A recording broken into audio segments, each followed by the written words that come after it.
Mahigit isang taong nagtago sa batas ang suspect sa pangahalay sa kanyang sariling anak na si Alan.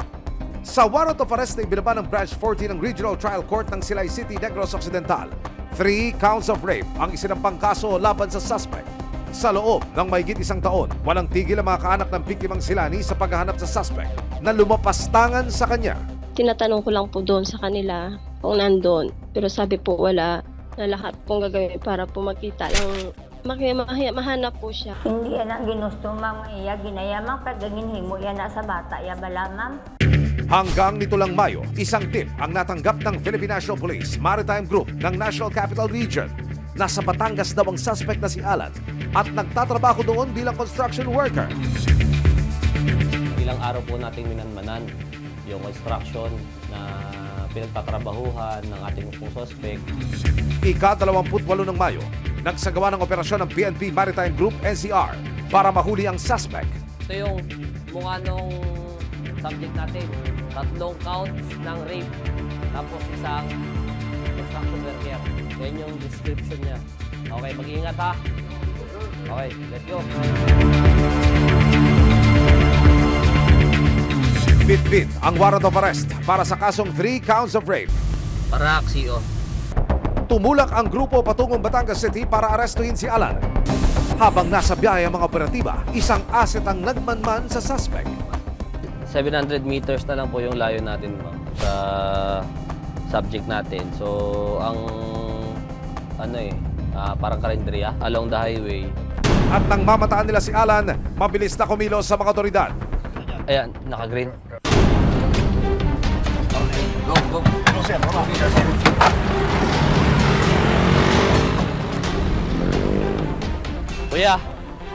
Kuya, ikaw si ha? Oh, may kaso kang rape, 3 counts ng rape sa branch 40 ng Silay, Negros Occidental. Ikaw ay may karapatang manahimik. Lahat ng iyong sabihin ay pwedeng gamitin laban sa babor sa'yo sa anumang hukuman. Ikaw ay may karapatang kumuha ng abogado. Kung hindi po kaya, bibigyan po kayo ng gobyerno. Naintindihan niyo po yung mga karapatan niyo, kaya? Okay, thank you. Bakas sa pagkabigla kay Alan ng lapitan ng mga otoridad, hindi na rin siya nakapalag.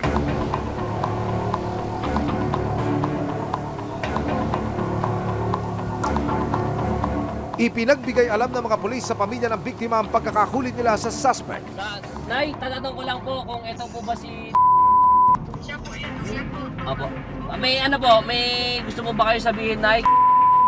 Tingnan mo siya, kung matutuon ang iyang ginagawa ko sa bata. Matutuon po ba yun daw ginawa mo sa anak ko, kuya? Yan ang sabi. Hindi ko kagustuhan. Hindi ko pinilit bata ko. Ha? Hindi ko ito pinilit bata ko. Idiniretso sa impila ng PNP Maritime Group NCR ang suspect. Sa isang video call, positibong kinilala ni Lola Minda si Alan. Tama po ba na ito po si... Baka may mensahe po kayo sa kanya, Nay. Kahit sa video call, ramdam ang galit ni Lola Minda sa manugang. Ano mo ang bata mo?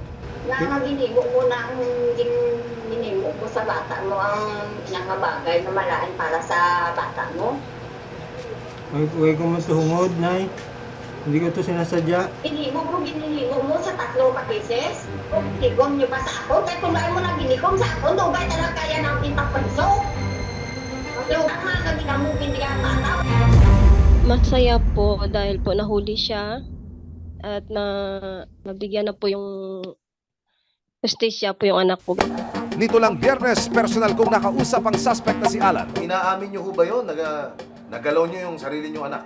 Pero hindi ko po siya pinersa. Ilang beses ho nangyari yun? 3. Pero sarili niyo yung dugo yun, tatay. Oo nga po. Ano po masasabi niyo ngayon? Eh, handa naman akong harapin po yung kung anong parusa bibigyan sa akin. Ang mangyayari po, ma'am, yung ating pong suspect ay ibabalik po sa Negros Occidental at i-receive po sila ng IB Magalon Police Station bago po i-transfer kung saan mang pong provincial or BGMP facility na sasabihin ng korte. Sa pagkakatakip sa suspect, tila nabunutan ng tinik sina Lola Minda at Lani. Isang taon man ang lumipas, magtago man sa kasulok-sulukan. Sa huli, mananagot sa batas ang may kasalanan. Okay na din pakiramdam ko kasi nahuli na siya. Hindi niya gagawin yun. Hindi ko na po siya mapapatawad kasi ginawa niya sa akin. Siya mismo yung gumawa sa anak niya. Hindi ko na po siya mapapatawad.